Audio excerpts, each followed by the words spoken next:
You would have observed that when we drop a small pebble in a pool of still water, it creates ripples on the surface. These ripples form concentric circular rings around the source of disturbance and spread outward along the surface. But these ripples reach a point on the surface of water. The point starts oscillating up and down. Different points, which are at the same distance from the source of disturbance, oscillate in phase. That means all these points reach the crest or trough at the same time. The locus of all such points having the same phase of oscillation is called a wave front. In case of water waves on the surface of water, we observe circular wave fronts.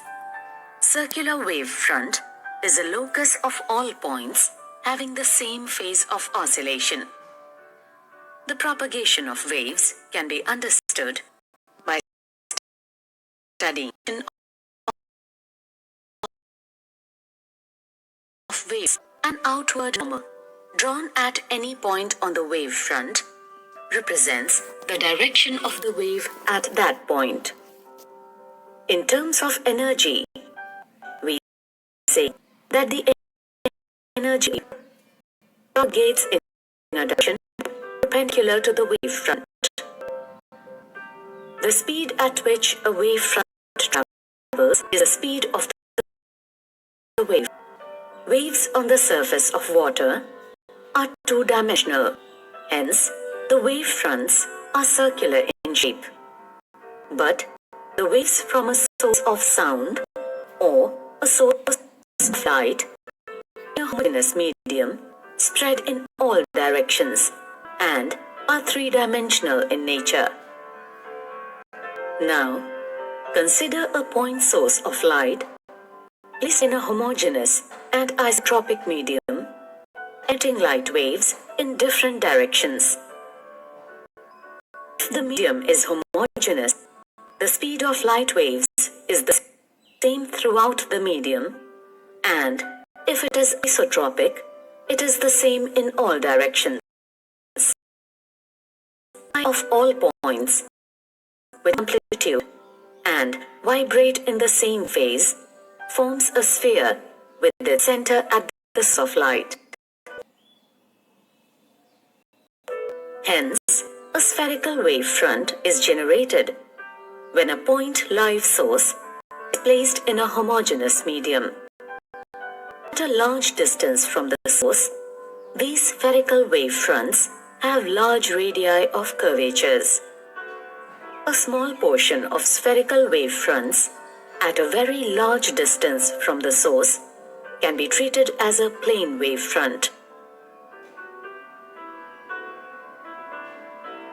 In physical optics, we visualize light as waves and wave fronts.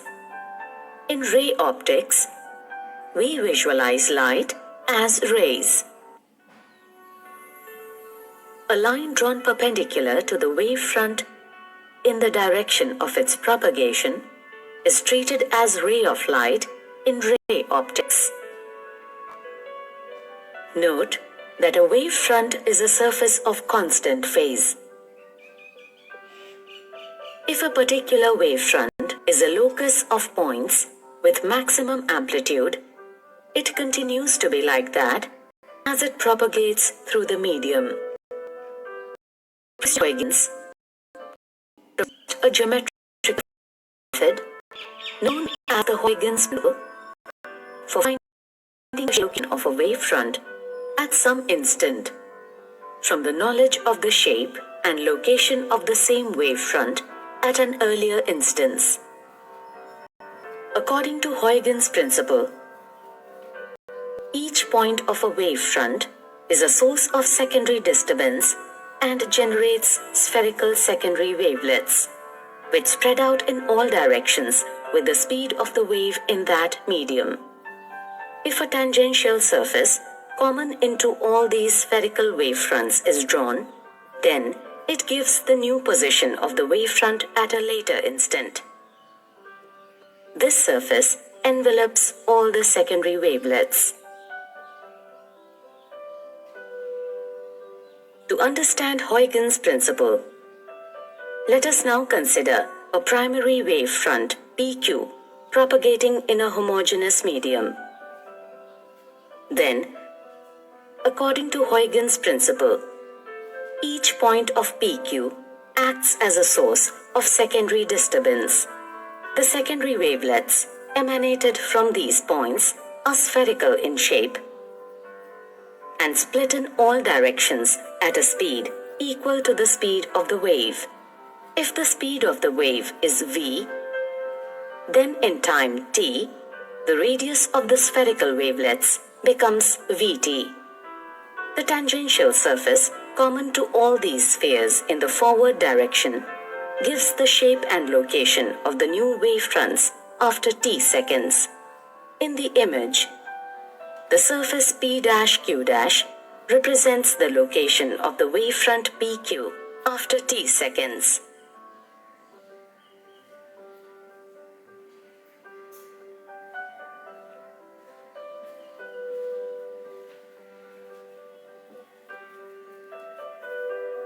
The secondary wavelets must be directed backward as well as forward from the secondary point sources. If this would be correct, we would get a surface such as P'(Q') as a back wave, but experimental results do not show the presence of any such back wave. In order to explain this,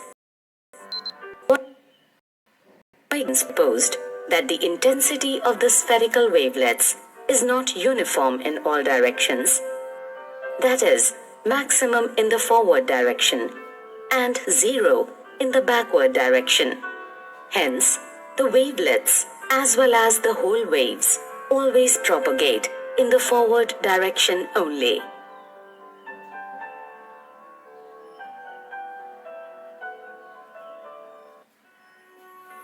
Now, let us use Huygens principle to find the location and shape of a plane wavefront at a later instant of time t.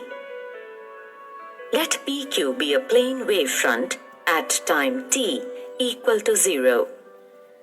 According to Huygens principle, each point of PQ acts as a source of secondary wavelets. The radii of these spheres will be Vt after t seconds. The plane touching these small spheres in the forward direction gives the shape and location of the new wavefront after t seconds.